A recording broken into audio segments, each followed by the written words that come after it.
Stay groovy. Comment, like, share, subscribe. If you grew up in the 1970s, there is one thing that you can be certain of. You played a lot of Frisbee. Like the hacky sack in the 90s, the Frisbee became an icon of youth and counterculture in the 1970s. Let's take a look at where the Frisbee came from and how it became an international sensation. Initiate sequence. Retrotron Entertainment presents That 70s Nerd! The origins of the Frisbee can be traced back to the early 20th century, with roots in the pie tin tossing games enjoyed by college students.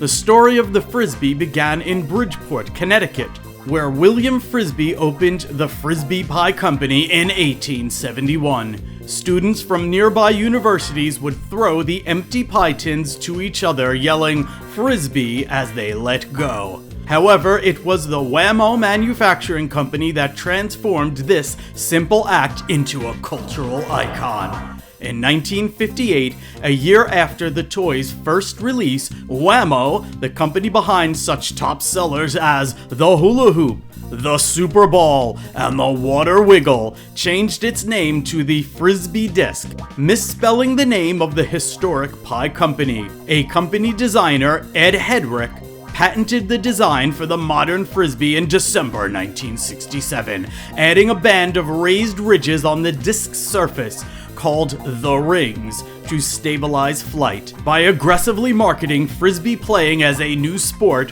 Wham-O sold over 100 million units of its famous toy by 1977.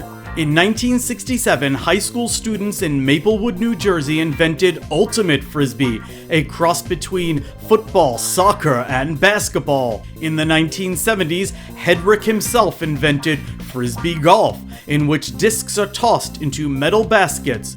There are now hundreds of Frisbee golf courses in the US with millions of devotees.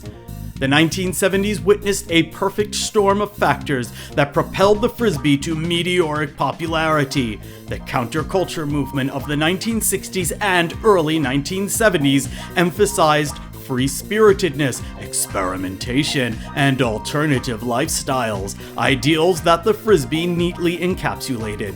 Its easygoing, spontaneous nature aligned perfectly with the ethos of the era.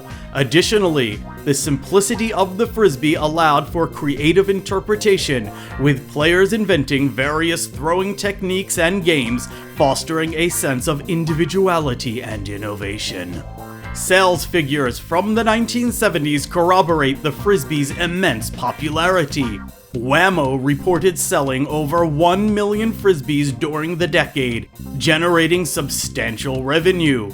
This success can be attributed to effective marketing strategies, which tapped into the zeitgeist by promoting the Frisbee as a tool for self-expression and leisurely bonding.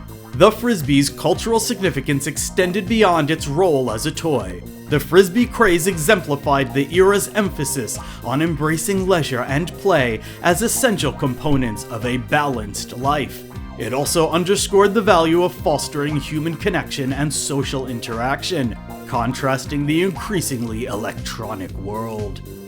The 1970s Frisbee craze also left an indelible impact on the landscape of competitive sports. The freestyle Frisbee movement emerged during this time, combining elements of dance, gymnastics, and creative throws. This marked the inception of organized Frisbee competitions, contributing to the development of Ultimate Frisbee as a sport, which would later become a widely recognized and respected discipline.